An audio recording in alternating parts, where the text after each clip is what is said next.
Hello again, everybody, and welcome to another episode of Fun and Games Podcast. I'm Jen Moonen. And I am Matt A.K. Stormageddon. And you're listening to episode 218.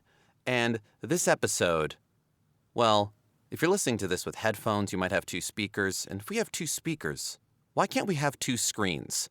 Why shouldn't we game with two screens? Why can't those screens do all kinds of things? We've been gaming this long with one screen, carting it around with us. We deserve a second screen and all of the benefits that brings us. Because we're doing a console retrospective on the Nintendo DS.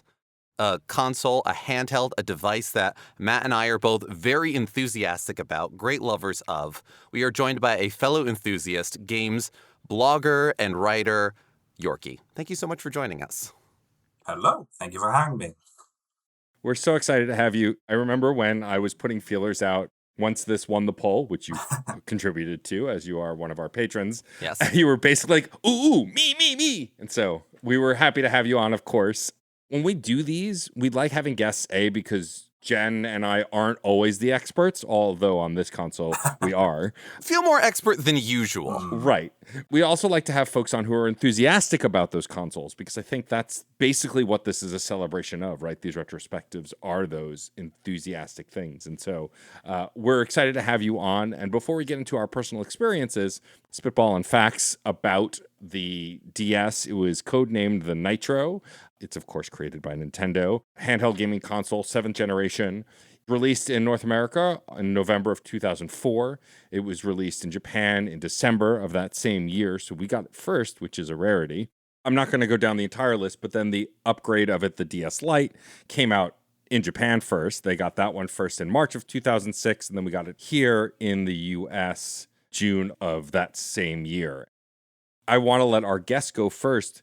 Yorki, you obviously have a lot of passion for this console, and I know we've talked about it a lot on various Discord servers. So tell us a little bit about your personal history with the Nintendo DS. My personal history starts I'm quite a bit younger than you two. I'm not quite sure where you fall, but this was not the first console I was introduced to, but this was the second one. I remember back in 2007, it's a year after the DS Lite model releases, I believe, and it was my 10th birthday. So yes, I'm quite a bit younger than you. About a decade, yeah. Yeah, about a decade. I remember it very vividly because I had this big birthday party, and I got like you get cash, and it was a big thing. And I had already decided I wanted to buy a Game Boy, not in Game Boy Advance. I didn't know what that was. I wanted the Game Boy Color because You're at that level of parents that are just I'm just going to buy my kid a Nintendo. You mean the GameCube? Yeah, Nintendo. Yeah. I only knew about the Game Boy because I love Pokemon, and my brother owned a Game Boy Color, so I wanted a Game Boy Color because then I could play Pokemon. It was a very simple reasoning. I go down to the store. It's a little mom and pop store, and it's been here forever. And I say, I want a Game Boy. And the clerk gives me this pitying look because she's dealing with a child who doesn't know better. Mm-hmm. We don't have Game Boys anymore. She didn't know how to tell me they don't make them anymore. Right. But we do have this. And she, like an angel descending from heaven, I got the DS. I bought that. Yeah. That basically just started a lifelong obsession. Do you remember what the first game, what you got with it was? I kind of remember. What I do remember is that I had no Pokemon. And what I remember even more is that when I got the console, I paid out all my birthday cash. My mom said, "Can you not buy games?" I didn't have the money for that. So she got me 2 games. One of them, which is Mario Kart for the DS. Yeah. Best Mario Kart, in my opinion. Yeah. It's a contender. And also the Aragon game based on the movie, not the books. And that was the game that taught me that games could be bad. Yes. An important lesson to learn. It's true. It was a disappointment because I loved the books. 2 polar opposites, Mario and Aragon. Yeah, it's funny. I actually forgot they made Aragon games. I think there was a PS2 game also, maybe, or something. They used to do a lot of this, we're making the same game for 5 different consoles. None of them are the same. This is very much of that time, the aughts. Yes. That last big throes of multi-platform movie tie-in games. We were talking about last episode, Matt, about how we're kind of now into property adaptation, but back then it was just, there's a new movie, games. Yeah, basically, yeah. And there's a lot less of that now, but I feel like it does still happen from time to time. Yeah. Jen, I feel like I say this at the start of every retrospective, but I don't actually remember your history with the DS. See, with handhelds with Jen, it's a crapshoot. It's either something they've had their entire life and that they love, or it's something they got 3 weeks ago and it's become their whole personality. This is true.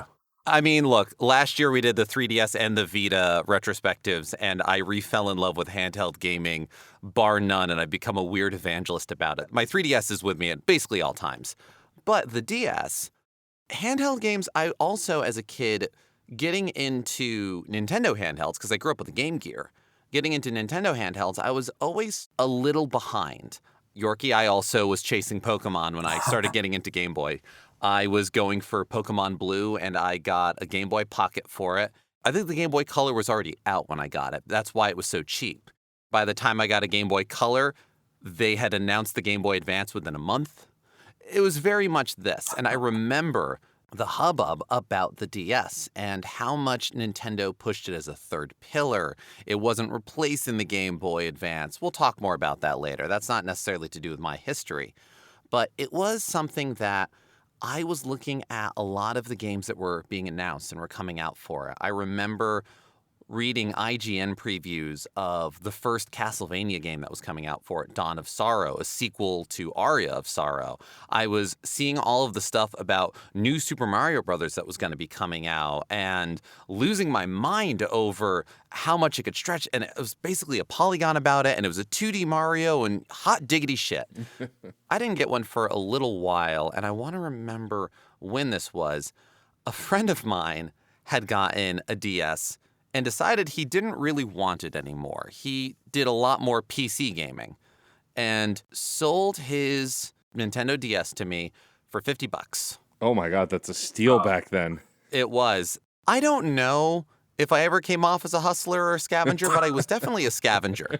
Like, I never was trying to pull shit on people, but it was just like, deals would happen, and I don't know, just be nice and let your brand be known. He offered.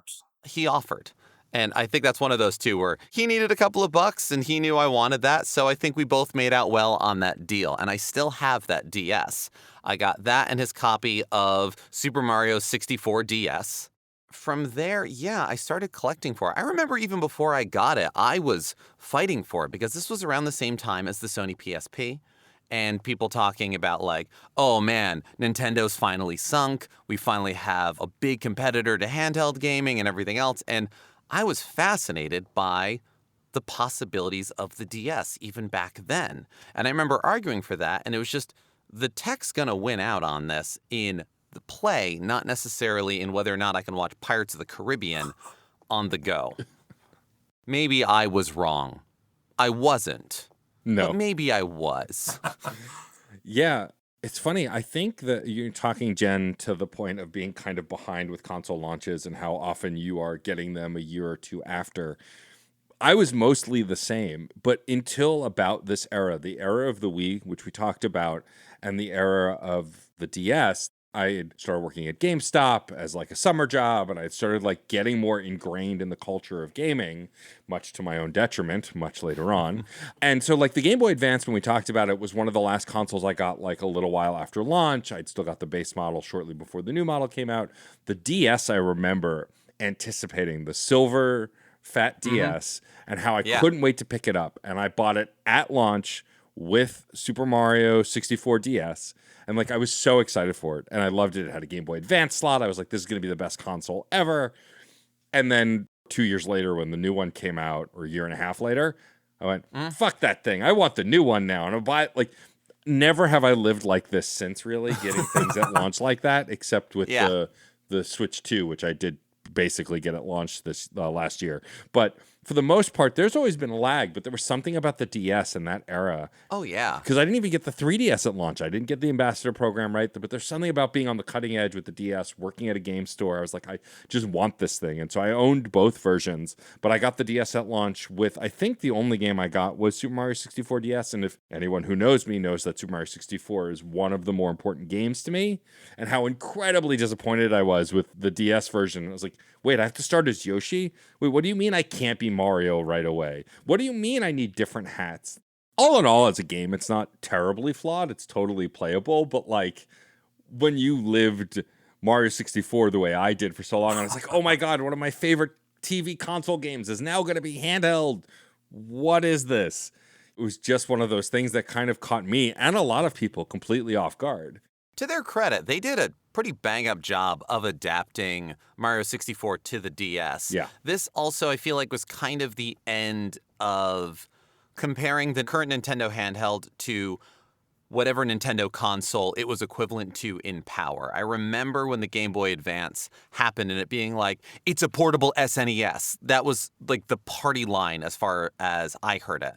And a little bit of that beforehand, like the Game Boy Color, oh, we're finally up to the NES. And then this, it was like, I guess it's doing N64. It's not quite, but it definitely is better than Super Nintendo. I don't know, it's something weird and different, which is definitely what it was. I think my big hang-up with Mario 64 DS was the control scheme. It was a hell of an idea as far as either using the stylus or that little thumb nub on the strap in order to be able to kind of facilitate analog movement. The fact that it could do it was pretty cool. Controlling it sucked, though. Yes. It's so funny to hear you say this because I had no experience with Mario 64. Right. And like I said earlier, this was my first personal console. Mm-hmm. I do remember being confused when I opened Mario 64 and I was playing as this green lizard I had never seen. I had no idea who it was. What I did love was the hats. Yeah. I thought that Hats are great. I thought it was the coolest thing. Like I could choose characters. We have Mario, we have Luigi, we have this really funny fat guy that I don't know. it couldn't be better. It's the people you knew plus extra. Yeah. It's great. Yeah. And I think it's because I grew up with these controls. Yeah. It never bothered me. I could not like fathom at the time like, oh, this is weird. Like there's only directional. They don't have diagonal movements. I realize that now when I booted it up earlier just for a little bit, and it's like, oh, this is kind of different. It's still a really good port. Yes. Right. And you're still playing it handheld. Yeah. Yeah.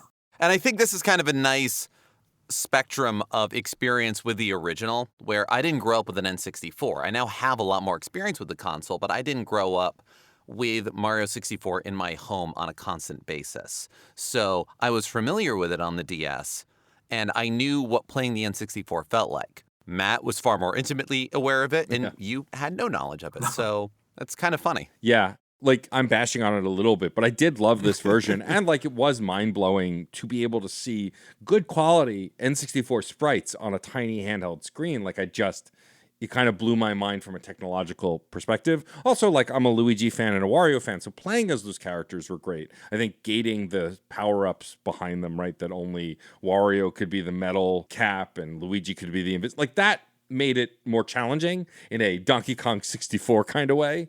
Not as cruel. Yep. I mean, it runs incredible. There's no slowdown. Like, it looks good. The DS existed in this weird in-between space that the PSP also existed in, of like some 3D models, some 2D pixel art, depending on the game. And then some of these games that weren't just ports, they were whole new versions. I think of like the Spider-Man 2 movie tie-in or Pokemon Dash, Metroid Prime, Hunter's First Hunt. These games that were designed for the ground up for this console that were kind of in this in-between space because we weren't just doing side-scrolling pixel art anymore. I mean, I've heard that the Sims in the City, the DS version is one of the better versions of it, which I've not played it, but like is something I've always heard. And I think it's interesting to look at the DS, because with the 3DS, when we did that retrospective, we were already far enough along in that version of the handheld space that they'd kind of figured out what they were doing, and it was more powerful. Jen and I talk about this all the time. I like the ugly, weird stuff. Like, I like that this Yeah. existed in that weird middle space. You know, New Super Mario Brothers, which at the time was not rote and kind of a revelation because we'd gotten so many 3D games and we hadn't had a 2D game in a bit. Even that game, which doesn't look as good now, especially compared to games like Wonder, was kind of unbelievable at the time. A 2D Mario game with 3D sprites, which we just hadn't seen before, and felt like a homecoming to classic Mario in a new way. And that was just a really good game until they made 6 others of the exact same game. Right. It was a great idea. It was Absolutely. a revelation, and then they didn't keep going. And I've Right. gone back. It's still a fun game. It's not as wowing as it was, but it's still fun. It's still good. And I remember like that game in particular because they had these few new upgrades. They of course there's a huge Mario which breaks down everything.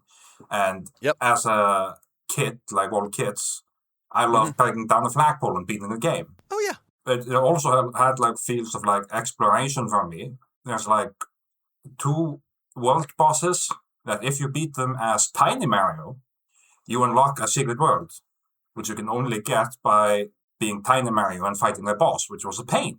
They were little challenge worlds, and it was the way that they were evolving on the world map idea that started with Mario Brothers 3 on the NES, and different ways of secret paths and hidden worlds, and it becomes part of the language of Mario, and it was a lot of fun. It was very cool, and I'm glad it happened, damn it. Yeah, it was a lot. It was a lot of innovation, which is what the series did need.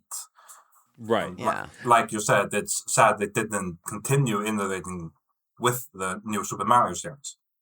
Yeah, it becomes the same release every year with more worlds. And like, to one end, it's good to have access to multiple Mario games like that, but I think it did become exhausting for people. Before we get too deep into the games, though, I do want to talk about the DS of it all, the dual screen, because I think that this changed my brain chemistry for understanding how to perceive video games, especially games like Jen alluded to earlier, Metroid and Castlevania on this console. I mean, mostly Castlevania on this console. We wouldn't really get any decent Metroid games until the 3DS. But like the idea of having the map accessible the whole time while you play the game is such a simple innovation, but it absolutely changes the game when playing a Metroidvania.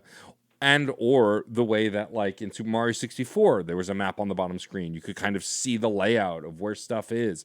It would show you, I think, where the red coins were and some other things, right? Like just having a bottom screen to use, it's where I think the Wii U comes to that next level of evolution and is sort of a good idea.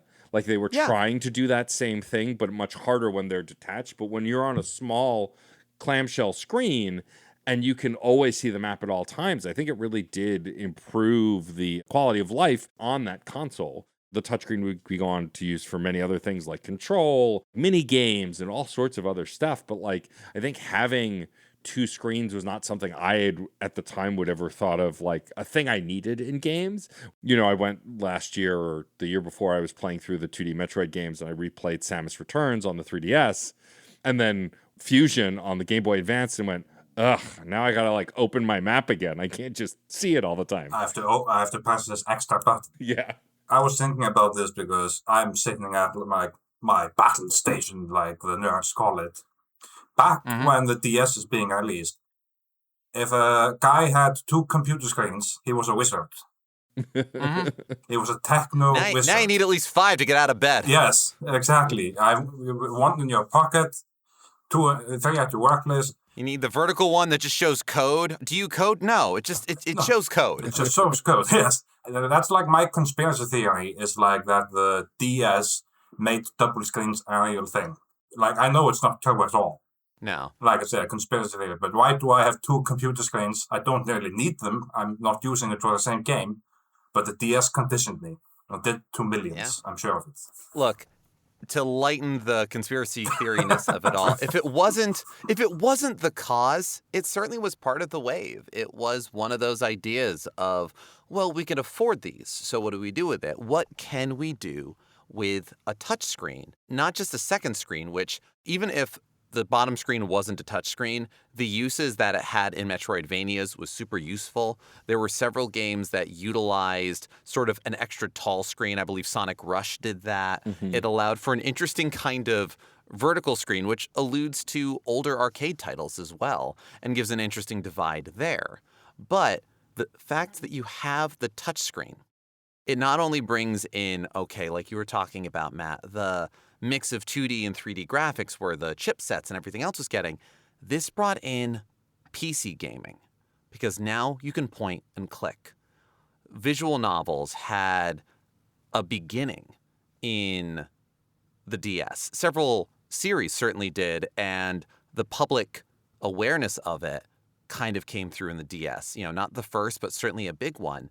The fact that there were a lot of puzzle games that you could do. I remember playing Mario Picross on the Game Boy when I was a kid.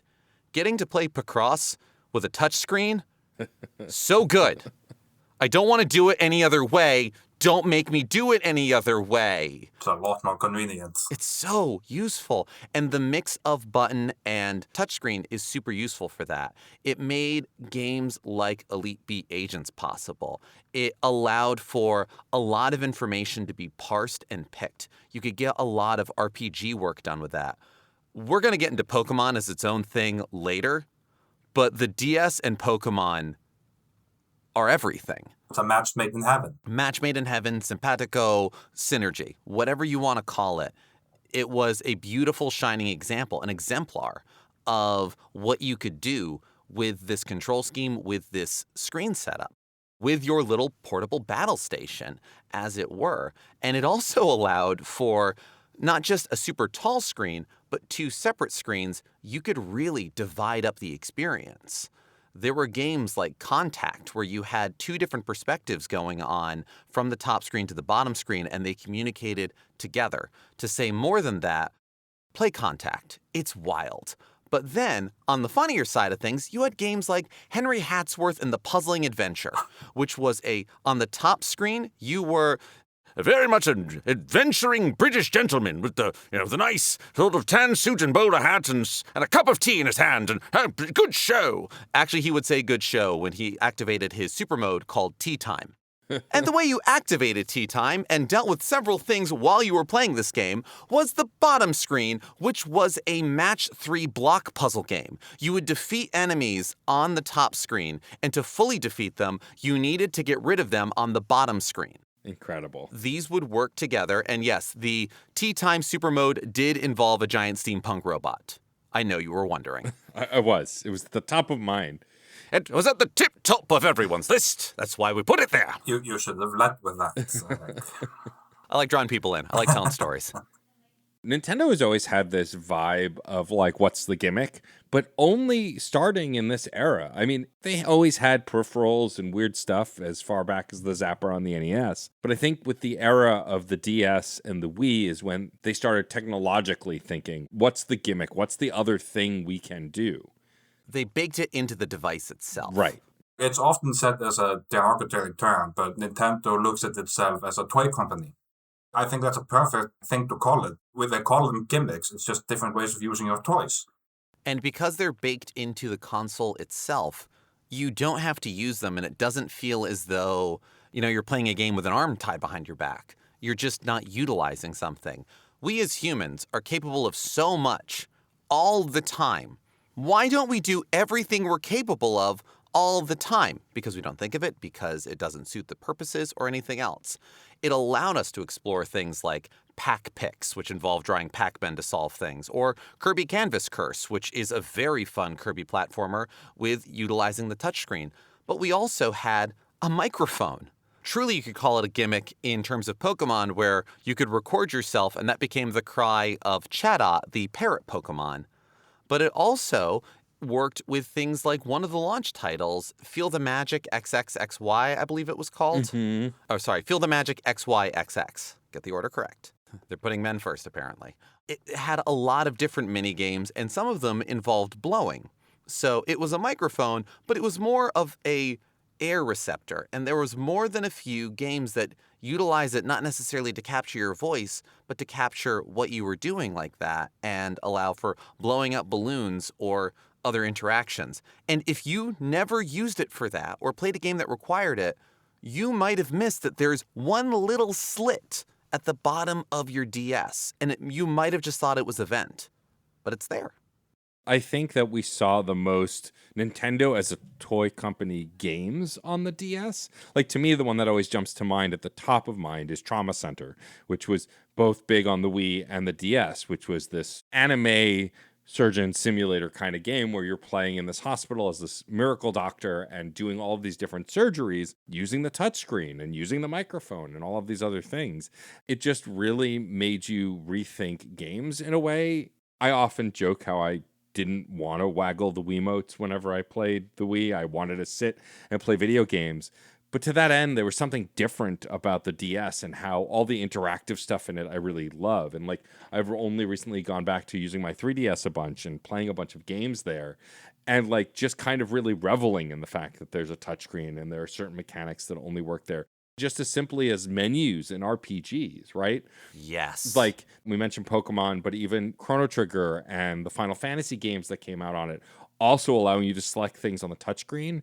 And we can't ignore the graphical power. We touched on it a little bit with Mario 64, but like, one of the most definitive and lauded versions of Final Fantasy IV is on this console. And it's the 3D version with voice acting. Like, they had so much more space to do so much more with these games, and tons of games got remakes or ports on this console that they were able to do so much with because it was a more powerful handheld as well. So much room for activities. Yeah. Yeah.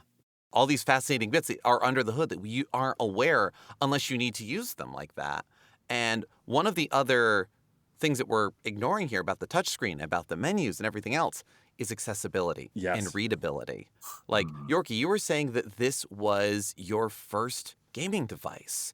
And for all of us, our first gaming device, we don't know what we're doing. Yeah. No. Like, the idea of moving left to right in a 2D game, we take it for granted. You jump on and whatever interactive pieces, whatever tropes and notions and shorthand of gaming, we have learned it and earned it or forged it over years and releases and everything else, to the point where the same way that we don't remember learning our mother tongue, No. but we learned it.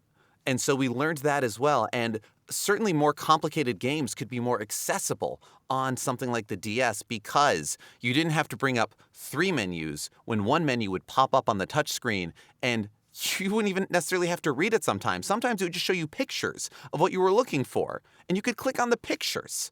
So it brought readability, it brought accessibility, and it lowered kind of the bar where console RPGs on the NES were fighting the notion of PC RPGs of the 80s, which were fucking Byzantine in comparison. It was spreadsheets and lists and no graphics at all.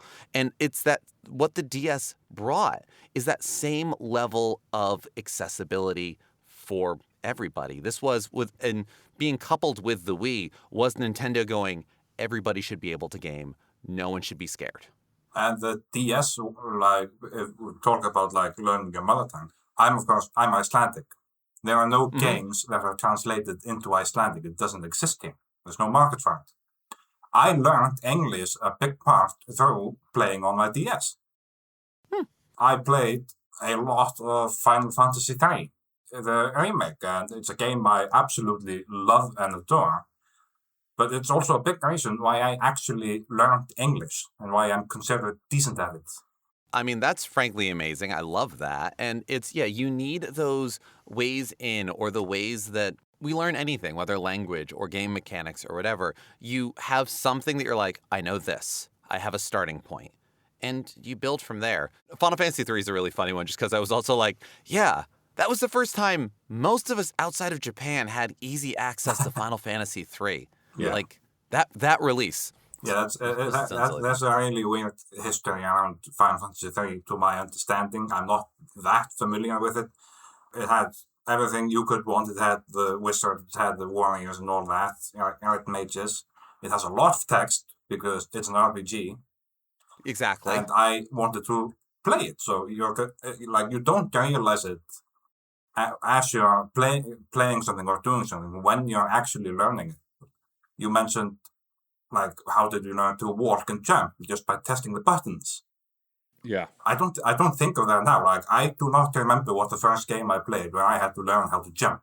I could not tell you. Exactly. It was really weird to me when I first realized like, oh, why does this next thing that came out, I not the 30s, like the PSP, when I learned about that. Oh wait, why doesn't this have a touchscreen? That's like the most normal thing in the world. Like the DS had it, every console should have a touchscreen. The Vita had a touchscreen, and thus I forget that the PSP doesn't have a touchscreen. But I feel like that was one that they crammed full of stuff. But you're right, it doesn't have a touchscreen. It doesn't have a touchscreen. And like, Fools. The Vita might as well not have existed here. Which is unfortunate. I knew of the PSP, it was huge.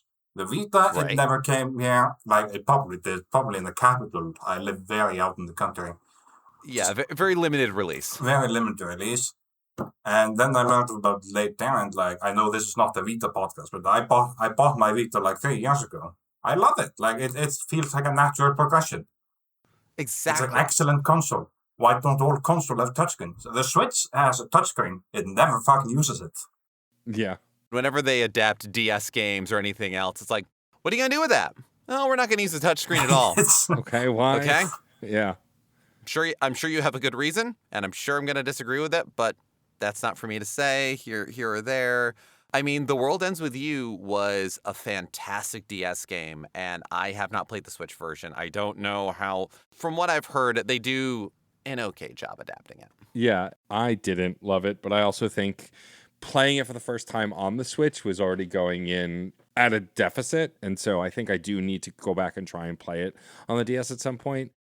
The interesting thing about the DS library, besides the fact that it was absolutely astronomically huge, like so many games on this console, so many that didn't even ever come to the States. What I did love is that also, while there was all of this innovation and there were all of these different kinds of games, there were also, like you mentioned, Canvas Curse, which was an excellent Kirby game, but it also came out around the same time as, or within the same era as Mass Attack, Superstar Ultra, and Squeak Squad, which were all more traditional Kirby games. And to get so many traditional Kirby games on one console was also unheard of at the time. And I think it's really interesting that Nintendo did a lot of experimentation on this console, but there was still a fair share of the hits, as you would call them, on here as well. They kind of kept a balance. Well, they gave us New Super Mario Brothers. That is absolutely giving us one of the hits. They gave us Pokemon. They gave us a variation on Kirby. I mean, Kirby Superstar Ultra is what Kirby Superstar is for me now. Yeah. I've gone back and I've played it on the Super NES. I played it so much at friends' houses when I was a kid. I loved it.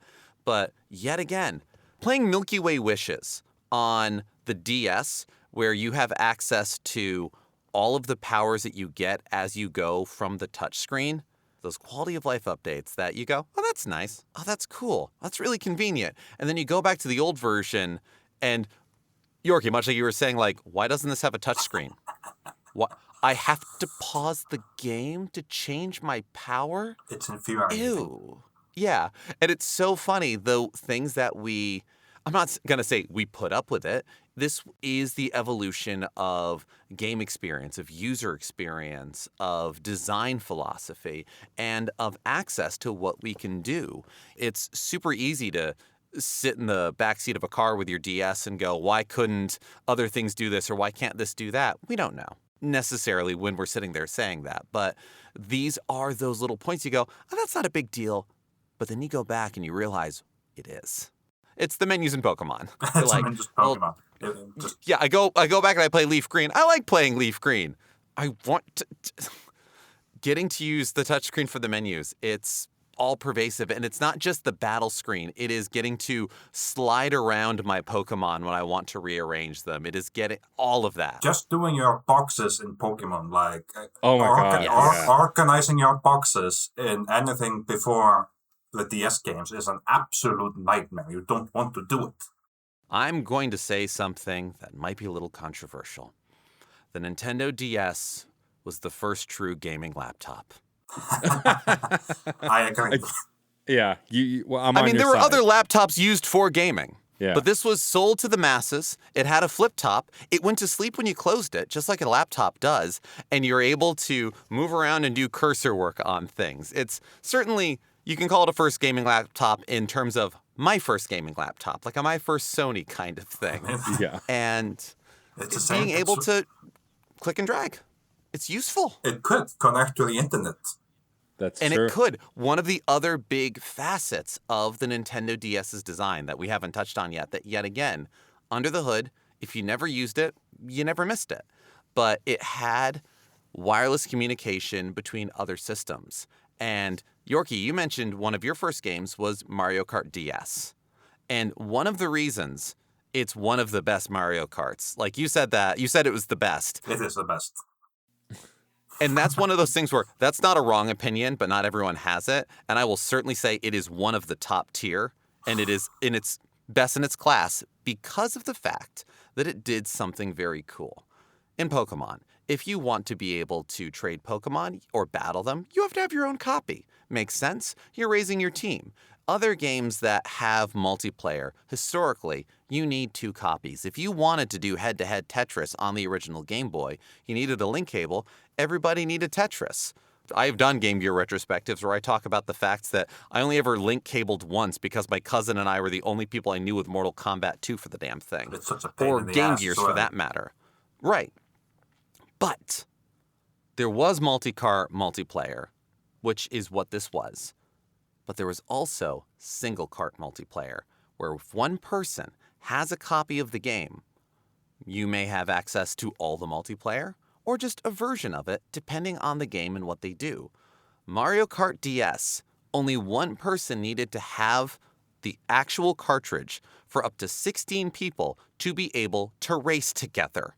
As spoken of before, Yorki, we do have a little bit of a difference in age. I was in college when the DS came out. And so I didn't get a copy of Mario Kart DS for a little while. I was so very broke. But someone in my dorm had Mario Kart DS. So for never owning the cartridge until I was an adult, I put in tens, hundreds of hours in the lounge in my dorm playing Mario Kart DS. And it's a great Mario Kart on its own, but for that feature alone, best in its class. Yeah, I can see it being like a great college game, and specifically because you have these loads of people. You just need one game, 16 copies. Like the only bad part about this, and I'm not saying this really, is only the host could choose what character they wanted to play. Everyone else played. Right. What is it? The Lucky 2, I think. It was like a Ghost Racer Yeah, it was or a something. Ghost It's been a Racer or while since something I've done it, yeah. And there used to be fights because I owned the copy, and I have 2 younger brothers who both got DSs later, and they never got to play anything when playing with me but the Ghost, and they hated that. And another game that was excellent for like this DS download play, which is an amazing feature. I wish they were still doing that. Mario 64. Yeah. That's right. From the launch. Yeah, I used to play a lot of Mario 64 with my cousins and my younger brothers.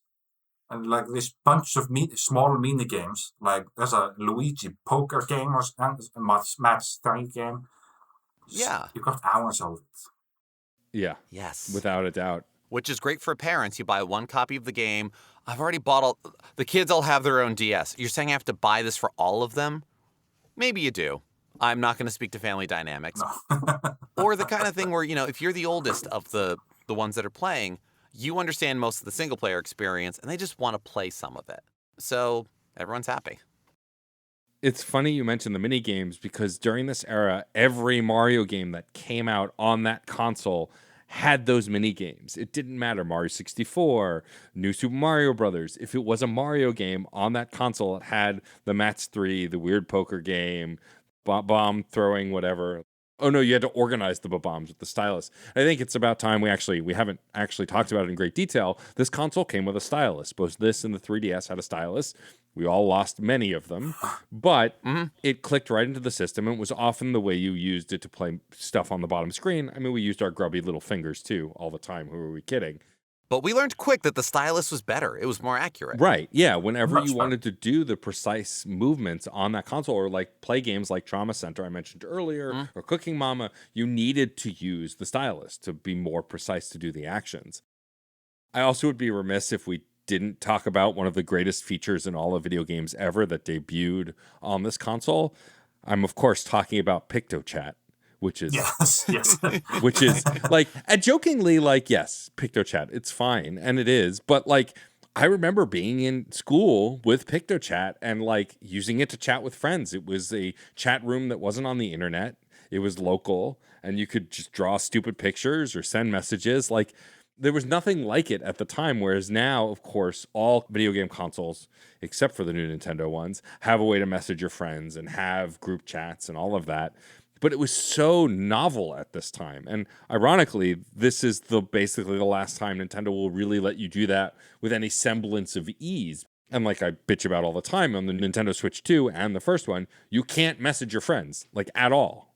Which I understand is to protect kids, but like frustrating. This had local communications, Right. but not internet Yes, communications. and it's you realize it as well. Like it's like there because you have this thing, the PictoChat.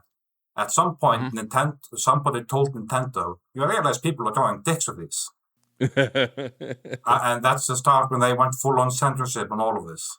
Yeah. I mean, there is the fact that I alluded to using the microphone to give Chatot in Pokemon Platinum or Yes. Diamond and Pearl a cry. How many people gave it a swear word? Oh, I I'm did. sure. Many, lots, a ton. Everyone? And Yeah. I didn't. I was too busy playing Pokemon, but not for lack of trying. Yeah. I will also amend something, a bit of fact checking from before. I wanted to make sure what kind of racer we could be in Mario Kart. It was Shy Guys. Shy Guys. And I oversold the features. It's 8 simultaneous players on Mario Kart DS. Still a lot, though. It's still a lot, and 16 did sound And again, a bit long. I was letting memories exaggerate it, and I shouldn't do that. We are here for the truth. Yes. I should also mention that while Nintendo often has a variety of peripherals with their consoles, there weren't that many for this one, but there was one that was really interesting to me because I was also obsessed with this game on console. But Guitar Hero on the DS Yes. had the guitar Yes. grip, which you plugged into the Game Boy Advance slot. Which is a feature we haven't discussed yet. Yeah.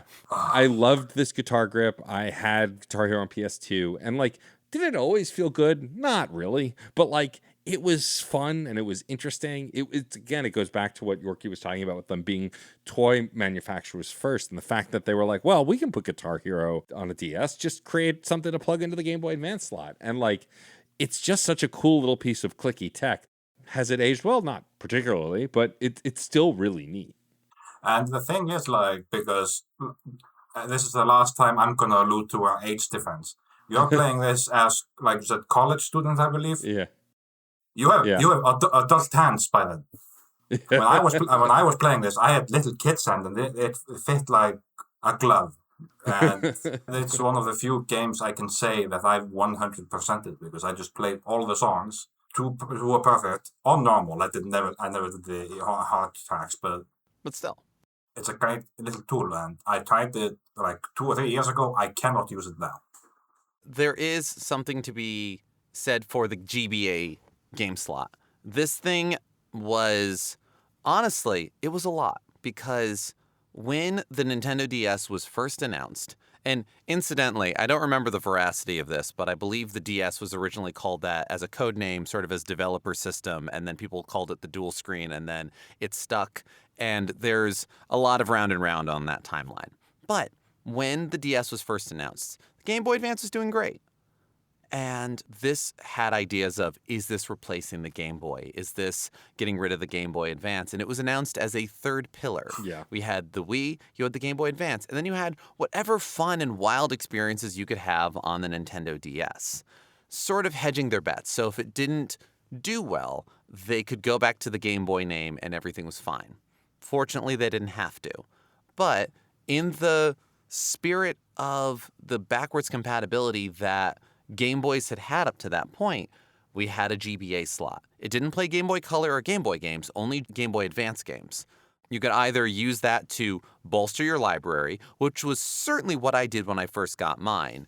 In 2004, I really went hard into collecting Game Boy Advance games because I had gotten my Game Boy Advance SP to play Zelda Four Swords Adventures over the summer with my friends. So I had a decent amount of Game Boy Advance games. I had been collecting before that anyway. So in one of those selling points of backwards compatibility, you've already got a library for this thing. Here you go. So I could do that. But it also meant that you could have connectivity between the Game Boy Advance and the DS games. Like, yes, this was super useful for Pokemon. If you had a Game Boy Advance copy of a Pokemon game while playing one of the DS Pokemon titles, sometimes you would find different Pokemon in different areas because it was there. Yeah, it wasn't a very advertised feature, and I think it was only Gen 4. But I know that Diamond, Pearl, and Platinum, if you had Ruby or Emerald or Sapphire, any of those, depending upon certain areas, it's like, oh, this Pokemon will show up more. I remember I played Pokemon Emerald on my DS because I found borrowed it to me, and it was the first Pokemon game I beat. What was also so amazing about, because they had the GBA slot, you could port Pokemon, you had to have a lot of hardware, from Game Boy, from Generation 2 and up to Generation 4. I'm sorry, it might just be the GBA and onwards. I think they changed some of the stats and the way they're calculated. That Generation 3 is the beginning of it, which is why they did the Fire Red, Leaf Green release. Yes. Because that was the only way they were getting some of those Pokemon in there. But I still have some of my Pokemon from these early titles in the Pokemon Bank. Yeah. Through that GBA slot on the DS, you're able to transfer it to the DS, and from there to the 3DS. Yes. I remember when Omega Ruby Alpha Sapphire came out, you were able to finally, yes, because it started with Generation 3. Generation 1 and 2 kind of are a closed loop with themselves. Omega Ruby Alpha Sapphire was the first time you could trade from one region back to itself like that. And so you could take your Ruby, Sapphire, Emerald Pokemon and bring it to ORAS, and it would have a specific, like, from a faraway land or from a different time. It had some indication of it where it's native to here, but it's not native to this. There was more than just Pokemon where this happened. One of the sillier ones I can think of is, I mentioned before, one of the games I was excited about for the DS when it first came out was Dawn of Sorrow, Castlevania, the direct sequel to Aria of Sorrow. If you had a copy of Aria of Sorrow in the GBA slot while playing Dawn of Sorrow, this is going to be such a disappointment. There is an additional item in the background of the shop. There is a doll of one of the characters. It's just a cute little thing. I can't remember how many other games had little nods and little things that worked within that. That was just, yet again, not crucial, but it's there. And it's all to that end of, like you said before, Yorki, Nintendo leaning into their history as toy makers. Yeah. They've always been really good at just showing that they have this little love to all of their games. Looking back at it, it's really smart. People could have rejected this little gizmo so hard. Touchscreen was totally unknown. Same with the dual screen. It was just a weird, unnecessary thing. Yes, and I would not be surprised if I were to do some actual research. There would be doomsday predictions for the DS because it was just such an unknown.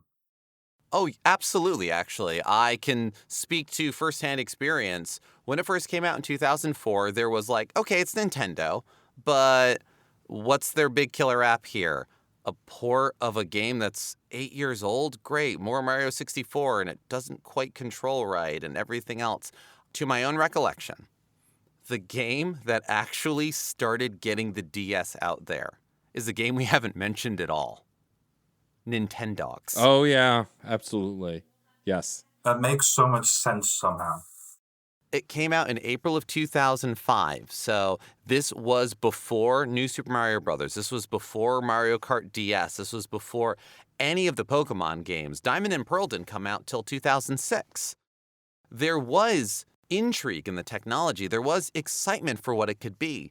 And there were some good games, if I remember correctly, in that first year, but they all were, it was Canvas Curse, not Squeak Squad. Right. It was, is this the new Nintendo? I don't know. And I remember people making fun of stuff like Pac Pix, which is why I remember it. But Nintendogs was taking care of and playing with dogs. It's not hardcore gaming. This was a Wii Sports kind of situation of it got people intrigued with it. And I'm sure now we've had phone apps that can do what Nintendogs does and have had it for years and years. Also because Nintendogs already exists and it's easy to remake something that already exists. But this was, I remember, when stuff really started moving and stuff really started selling. And it was, within the first year, and some of the promised games were starting to come out. And at this point, checking Wikipedia's list of best-selling Nintendo DS video games, do you want to guess what number it is on the list? Because it's on the list. It's not going to be a top, but I'm going to guess it's in the top 5. It's number 2. It's Wow. number 2. Oh, wow. It's number 2. What's number 1? Do you want to guess? It's a Pokemon game. It's not Pokemon. Top Pokemon game is number 5. Diamond and Pearl sold 17.67 million copies. What's the Is it new? sounds? It's got to be Mario Kart, right? Is number Mario 1? Kart's number 3, 23.6 million. Is it Animal Crossing? Animal Crossing is number 9, 11.75 million. I think you said it, Yorki. New Super Mario Brothers is number 1. Yeah. 30.8 million copies. Wow. Yeah. I mean, it makes sense. And it came out a month after Nintendogs. So there again, it wasn't Nintendogs alone that moved the needle towards the DS, but that was the first time I remember it being like, oh, okay. And then, yes, New Super Mario Brothers came out, and there was a lot, everything else caught up in all of the software that we think of in terms of how cool, how great, how fun the Nintendo DS is, started catching up. But yeah, you're right, Yorki. That first year, if you look into it, there was more than a little bit of doubt. You mentioned it briefly before, but like with Mario's part, the DS is like, is where I would argue is where you started getting like the making games for more casuals. Mhm. I don't like using that word. It feels like I'm speaking down to someone. But you had Nintendogs, and everyone who had the DS either had it or had played it at a friend's house. And I remember like one game my mother bought me was like it's called Pineage. Yes. Yeah. Yes. She just came home one day and said, "I don't like you only playing games. Do this and learn something." I learned nothing because I hated maths and I didn't play it, but I'm a contrarian. But some people had a lot of fun with it. And just like with you got Sudoku, you got Tetris, and Tetris is the most casual game in the world. Everybody knows what Tetris is. Yeah. Yes. And Tetris DS is actually low-key, one of the better Tetris versions out there.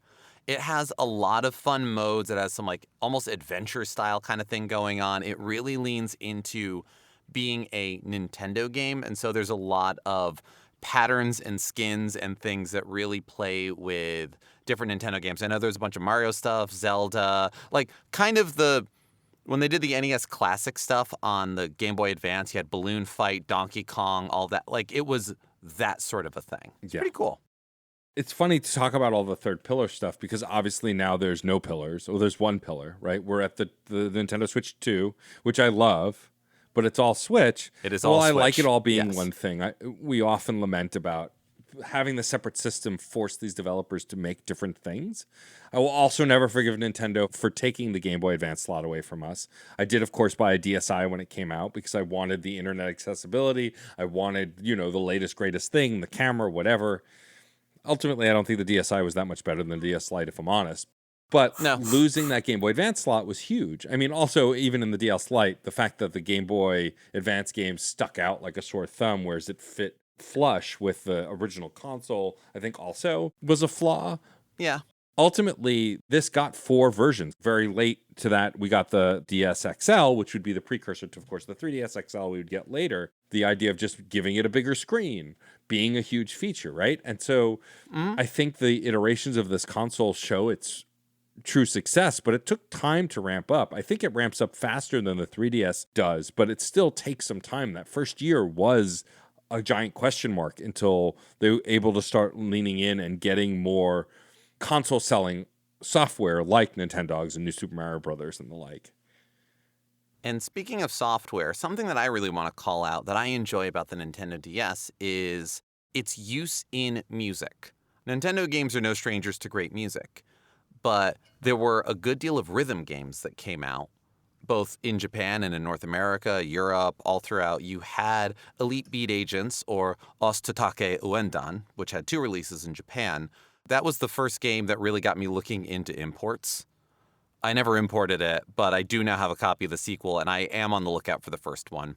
And when Elite Beat Agents happened, I was just excited that the makers of Guitaru Man were making a rhythm game for my handheld. It was super cool, and it was. There was Daigasso Band Brothers, which again was a Japan only, or certainly not in North America. There was Rhythm Heaven, which yet again, Rhythm Tengoku, the GBA game, is another one of those that was like, surely they're going to bring that to the States. And when they did, I was so excited. But also, sort of music toys, music creation. There was Electroplankton, which was just kind of a weird little, I don't know, pseudo aquarium synthesizer. It was an interactive music video game, and you had little plankton-shaped interfaces that made different sounds based on how you hit them, when you hit them. You could kind of record it. It was a, I don't know, Brian Eno-ass synthesizer kind of thing. Speaking of synthesizers, Korg released software so that you could use a synthesizer through the DS. There was the Korg DS10, and they released a sequel to it, DS10 Plus. You can fully not just use tracker software to make chiptunes on your Game Boy, you could use your Nintendo DS as a Korg synthesizer. And yet again, use of device and exploration of toy. Yeah. I love that. I had no idea that it had these uses because, of course, I didn't experience them. Right. And yet again, if you don't see the box anywhere, if no one talks about it, it's my fun Mario machine. Yeah, absolutely. If you know a kid who has a DS at that time, of course, and they're really into music and want to make music, then this is a good starter set, maybe. Make music to their favorite console. It didn't need any hardware. It didn't hook up to a keyboard or a MIDI controller.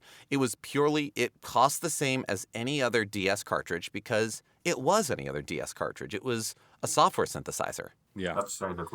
You know, then there was Jam with the Band and all these other ones that were a little less powerful and a little more goofy. And Guitar Hero as well, Band Hero, because this was the heyday of Guitar Hero. So, you know, I love rhythm games. I was a big Dance Dance Revolution kid. So always happy to see these things pop up elsewhere and seeing like almost kids' little PDA laptop idea of the DS is explored through those as well.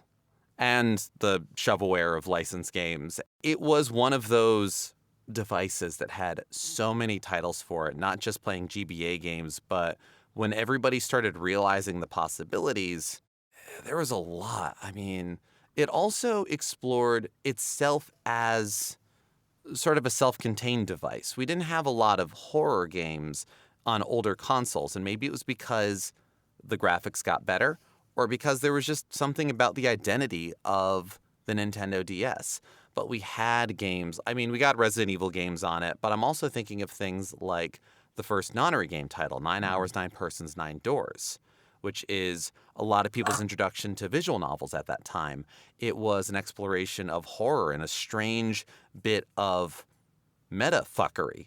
The fact that it was on the DS, it had 2 screens, and it had a touch screen were all crucial to the experience of the game as it was made. There was a Japanese game called Nanashi no Game, roughly translated Nameless Game or The Game with No Name. It was The Ring, but a game. Terrifying. If you play the game, you will die in real life. Solve the game. I've heard, like, because I know they ported, like, the original Resident Evil to the DS. Yes, and from Deadly everything, Silence. And from everything I've heard, it's actually a really good version of Resident Evil. It ain't bad. Yeah, I mean, I think that the software library is kind of astonishing when you really look at it for the DS. I mean, we've talked a little bit about RPGs, but like my 2 favorite games in the Mario and Luigi series are on this console, both Bowser's Inside Story and Partners in Time. I will admit that Partners in Time gets convoluted towards the end, but both of those games, I loved Super Mario RPG and I loved Superstar Saga, but there was something about those 2 games on the DS specifically that I just feel like took the way we engaged with the Mario RPG line to another level. I want to say something about Partners in Time becoming a bit convoluted. It's just staying true to its JRPG roots. Yeah. They become convoluted as hell. Yeah. I love both of these games. They're amazing.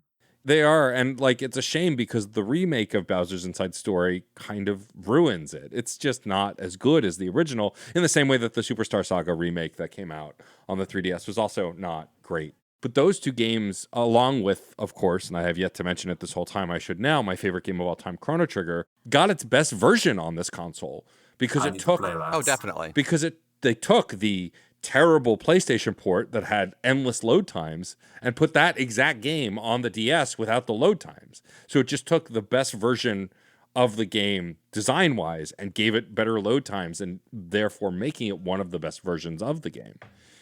And touchscreen menu controls in battle. Yes. It was so good. I remember, I have such a strong memory of the first time I was in the Kingdom of Zeal on that version. I was working at a theater and was doing audio tech for some event that was in the theater. And so it was just kind of a, cool, everyone's got their microphones on? Cool, turn those on and babysit the board for the next hour. And I kept trying to beat the golem that they threw at me, not knowing that I was supposed to lose. What was great is the DS. So anytime I was suddenly needed, I could close the lid and feel fine about it and walk away. Sleep mode is just the best thing ever invented. And every now and then they'd get whimsical with it. Yes, and the fact that not like every console after the DS had sleep mode, it's a travesty. Yeah. And it actually made me kill the battery on my SP because I got an SP again after not having one for a while. Jen found one for me and I was playing Wario Land 4 on it and I love that game. And I was like, oh, I'm going to see a show. I'll just close it. It'll go to sleep and then I'll play when I get... Well, after the show, it's dead. No, oh, this one doesn't do that because I'm so used to the DS and the 3DS and then even now the Switch, like going to sleep and conserving battery. But that wasn't always the case. And do you know what the sleep screen was great for as a kid? If you're playing like a bit late into the night and you hear your parent approaching, you can just close it, under the pillow, I'm asleep, I promise. Yeah. And I don't know how, like, my dad obviously knew, like, he just couldn't there's no call way me. you were getting away with anything. No, Yeah. like, he could hear me ruffling and do all the things, but, like, I had plausible denial. Yes. I just like sleeping with it under my pillow. It comforts me. I dream of electric Marios. But also, closing the lid, I remember the second Castlevania title for the DS, Portrait of Ruin. I don't know if the other Castlevanias do this, but when you close the lid and it goes to sleep, it also makes the sound of a coffin closing. Oh, that's cool. It's amazing. Which would not be great for if you were trying to hide that you were playing at night from your parents. Like every time they approach your room, oops. But also, there were two really cool Legend of Zelda titles released for the DS. Yes. Phantom Hourglass and Spirit Tracks. There was a segment in one of them where you had to put a stamp from the top screen onto your bottom screen. And the way you did that was by having those open and closing the lid, touching the top screen to the bottom screen.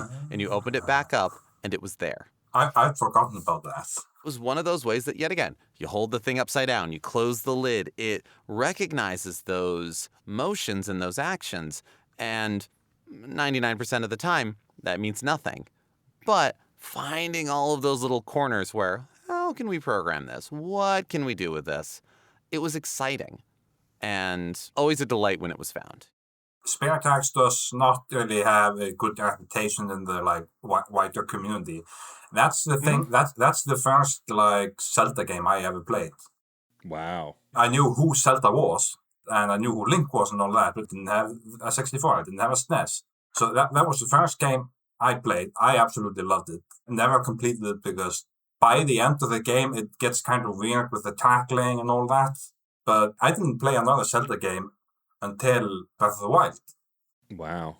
For me, I didn't really like either of those games, but I'd been playing Zelda since the NES, and they were so different. But if you're thinking like you've only had a DS, you don't know much about video games before it, they are the best at utilizing the DS as a DS. And so to that strength is where a lot of the games that debuted on the DS land. And I think this console really as a device is really well utilized. And like when we did our 3DS episode, it makes me nostalgic for dedicated consoles like this. Ultimately, I am, of course, happy with my Switch 2. I love playing it, and I love that I can have a game console that's on the TV that's also portable. But there is something unique to the DS and this early era of handheld gaming, or this mid-era of handheld gaming, I'll say, that really makes me nostalgic to get back to something like this, and why I think stuff like the Analog Pocket and the Thor and all of these other consoles are important to explore those versions of games.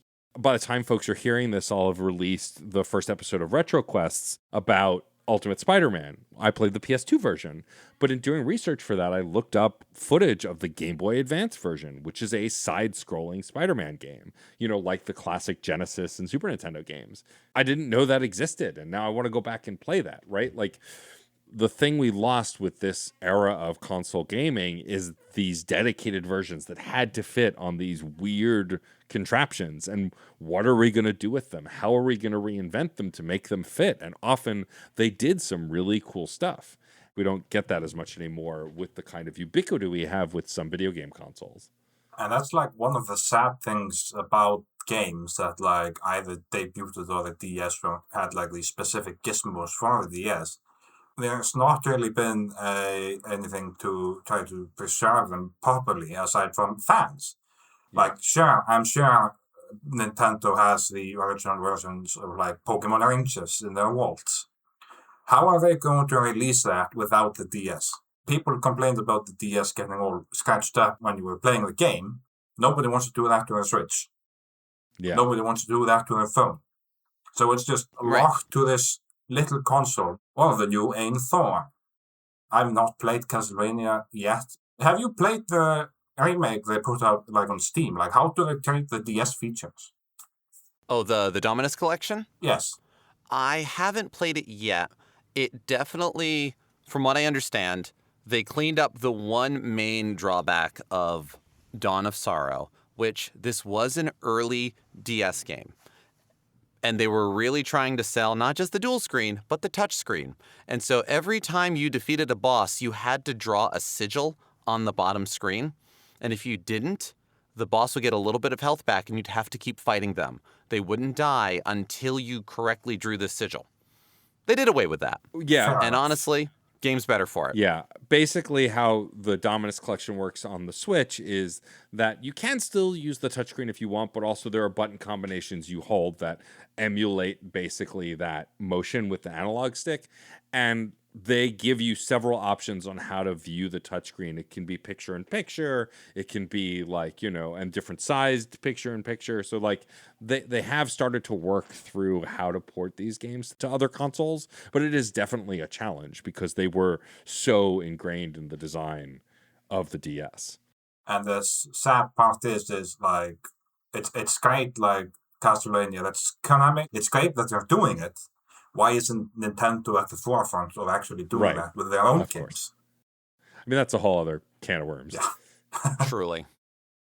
I love revisiting these older consoles, especially the handhelds, because they exist in this weird space. We experienced it with the Vita conversation, the 3DS conversation. Just, there's nothing like these games. And as we get more of them ported or access to tech that allows us to emulate them by totally legal means, I swear, Nintendo, it reminds me how important these consoles are, and that I'm glad I still have my 3DS so I can access these older games. And I've downloaded Dragon Quest V and Fire Emblem and, a bunch of other games that I want to play because I missed them the first time through when I had this console, as well as replaying games that I love as well. And so I'm glad that we got to talk about it today. Yorki, thank you for joining us. Before we wrap up, I want to give us an opportunity to gush about our favorite game on the console. If you had to pick just one game that means the world to you on this console, I'll go first because mine is obviously the most obvious.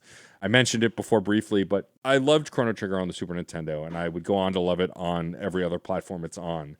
But every time I replay it, if I'm not picking up the Steam Deck out of convenience, I'm picking up the 3DS and playing the DS version, which I still have the cartridge of. It looks great. It sounds great. It has the touchscreen commands for battle. It has a ton of bonus content and no load times. It is the definitive version of this game, and anyone who has played Chrono Trigger and all the versions of Chrono Trigger agree unanimously that it's the definitive version. Unless you're playing the original SNES version, which is also, I'd say, the second most definitive version, this is the version to play because it has extra content, has bonus dungeons, it has the anime cutscenes, and it also has no damn loading time. So to this day, it will always be my favorite DS game, even though it's not exclusive to the DS. To me, it's a DS game beyond any other platform. Hell yeah. I do also want to shout out a couple of things. Yes. I mean, I mentioned before Picross is fantastic on the DS. Picross 3D, I know I'm not alone in loving this. Dave, you've got my back. I know you've got my back. But the Pokemon titles are phenomenal, including all of the crossovers. Pokemon Conquest, the fact that there is so many tactical and mystery dungeon RPGs on the DS really lean into and take advantage of the touchscreen and that point-and-click idea of it. A lot of grid-based gaming is so much easier when you can just click on where you want it to go. Yeah. All the great Final Fantasy titles, the Dragon Quest titles, the DS had so much. It was, before the Switch brought everything home, the DS was doing its damnedest. But there was Retro Game Challenge, which had 2 sequels, but this was the only North American release. It was kind of UFO 50 before UFO 50. A collection of small games that didn't exist but are clearly from the past as part of a meta-narrative. And you are trying to stop an evil gamer genius from the future. Crazy. You are going through a timeline and you get cheat codes so that you can beat some of these games. It really, if you've never played it before, check it out. It's super cool. I love this question, and I always look forward to it when you ask it in these retrospective episodes. But I didn't realize how difficult it would be because Right? you are asking me to choose between my children. Yes. You can shout a few out. Yes, please but, do. like, Before I get to like the obvious thing for me, which I'm guessing you can't guess, which is Pokemon, I want to mention this. Is anyone of you familiar with a game called Lunar Nights? yes, I am familiar with it. It's apparently, I didn't know this until it was recently earlier. It's from a series called Bok Tai, which are cheap Yes. Game Boy games, but it's a completely standalone game, and it's a Kojima game. I've always had this like contrarian attitude of, oh, I'm not gonna play Kojima games, they're weird, and You don't want to harness the power of the sun to kill vampires? I did that, and I love that. It's a great game, action RPG, and like the story is like legitimately fun, and you have two Yeah. distinct characters who fight completely differently. It's great. You have the first version of, in my opinion, I know some people don't agree, of Ace Attorney, the original trilogy. Yeah. Yes. Like, I love the more modern version from on the Switch and all that, but they redid the graphics, and they're just not as nice. And the music, original music, sounds better as a chiptune. Still love it. Definitive edition in my mind, and it will always be. And so I'm not yapping all day. Pokemon. Like, I'm a big Pokemon guy. I've been all my life. And it's like I mentioned at the start, it's the reason I wanted the DS. I'm basically just looking here to the side of all my Pokemon games, trying to decide which one is my favorite. I've always said that the DS is the golden age of Pokemon. Agreed. You get like the definitive edition of Heart Gold, Soul Silver. It's like the closest to a perfect Pokemon game, in my opinion. You get Pokemon Ranches, Mystery Dungeon, and Pokemon Dash, all that.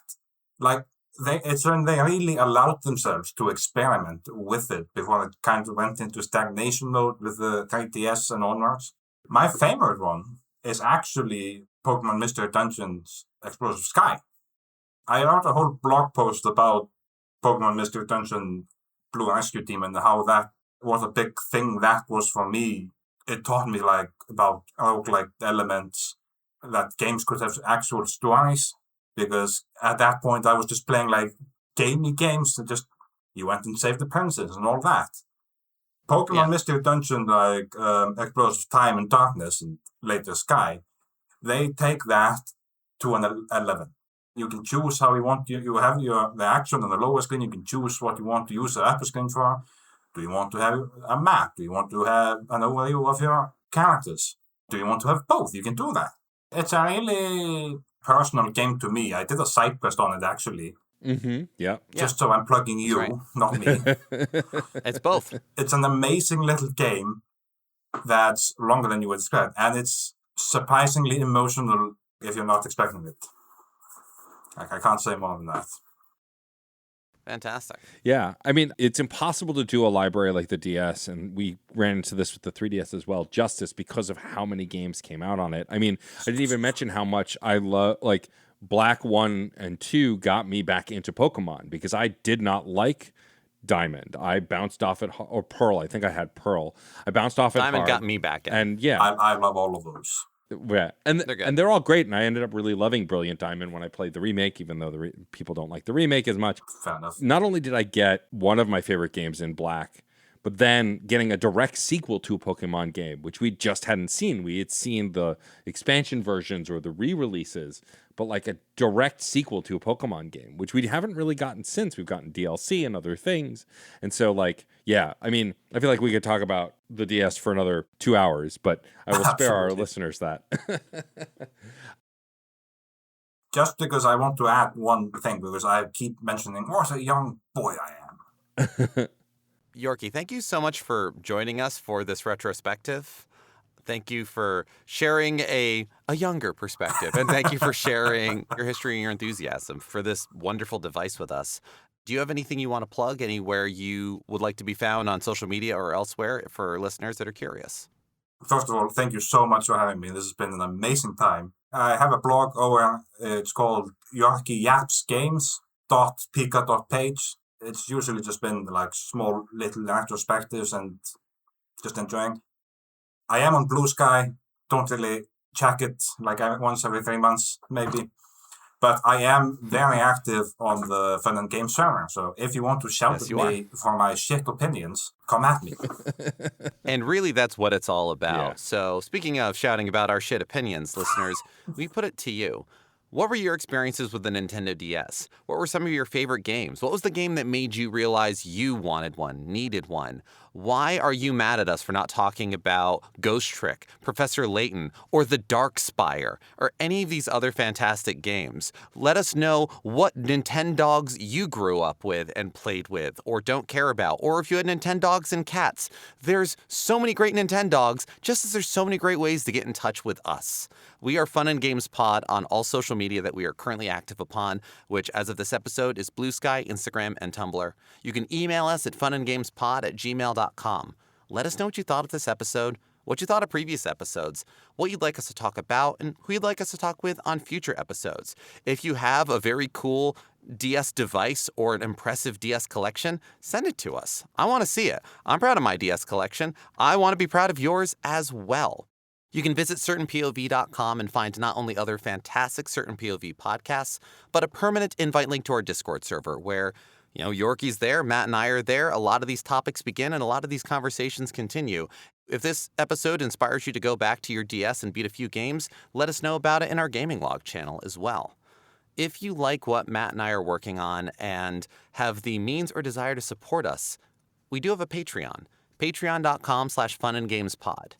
There is a free tier, and if you want to vote on what our next console retrospective is going to be, the poll is up right now, and you do have to be a member of the Patreon in order to participate, but you don't have to give any money to do so. But if you want these episodes as soon as I'm done editing them, if you want access to some of the series and things that Matt and I are working on beyond this and side quests, or if you just want access to the RSS feed or a one-stop shop of all the things Matt and I are working on, here's where you do it. And we are so grateful for all of our supporters and patrons, and especially want to shout out the High Scoreboard. Today, the High Scoreboard is Alex Lavelle, Certain POV, Daniel Nyden, Sean Bowen, Film It Yourself, Dave Jackson, Tales from the Backlog, Alejandro Alves, Curly Bright, and Chris Copleen. Thank you so much for your support. Please enter your initials. You will have to use the touchscreen to do so. I have not been able to find a stylus in a few years, and try not to think too hard about the touching is good ad campaign that Nintendo legitimately used. Oh my God, I forgot about that. We're going to just move right past it. I think about it every day! We're moving past it. I'm not stopping there. Also, a great free way that you can support us besides joining the Patreon at the free tier is you can rate and review the podcast. Rating and reviewing on your platform of choice allows other folks to find the podcast and join in the conversation. So just take a couple minutes and please rate and review the pod. And no matter how many screens you need to play or how many episodes of fun and games you've been here for, thank you so much for being here. We couldn't do this without you. This is a conversation. Thank you for being a part of it. I'm Jen Moonen. And I am at AK Stormageddon. And happy gaming. Do you find yourself playing older games and wishing that there were new discussions about those games? Enter Tales from the Backlog. Hi, I'm Dave Jackson, and on each episode, I'm joined by a guest to break down those games that may be stuck in your ever-expanding backlog. Each episode looks at one game in depth, focusing on mechanics, story, music, and other aspects with no spoilers until a clearly marked spoiler wall in the middle. If you've played the game, go ahead and climb that spoiler wall and enjoy in-depth story discussions, and if not, jump out when we warn you and maybe go play that game for yourself. We have over 100 episodes in the feed, everything from Disco Elysium to Tunic to discussion episodes about how to get into horror games, and if games actually need to be fun, or if they have more to offer. I guarantee that there's something in there for everybody. Once again, that's Tales from the Backlog, available wherever your podcasts are found. CPOV. CertainPOV.com.